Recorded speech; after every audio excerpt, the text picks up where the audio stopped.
Oo, inaamin ko. Hindi kami nakakaipon. Lalo na sa unang kontrata namin, halos lahat pambayad lang sa utang. So siyempre, wala pa kami sa abroad. May utang na kaming iniiwan o iiwanan sa Pilipinas. Hindi lang yun. Kailangan mo rin mag-iwan ng pera sa anak mo, sa asawa mo, sa nanay mo habang ikaw ay wala pang trabaho at hindi pa sumasahod sa abroad. At least meron kang pera diyang iniwan na panggastos nila. Naiintindihan niyo ba yung mga bagay na tinatanong niyo sa amin bakit hindi kami nakakaipon? Marami kami responsibilidad. Na kahit yung mga bagay na hindi na namin responsibilidad, pinapasa na namin.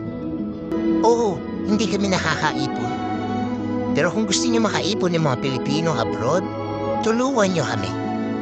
Sino bang Pilipino ang gusto malayo sa pamilya para lang kumita? Alam niyo ba yung pinapasan namin dito? Alam niyo ba yung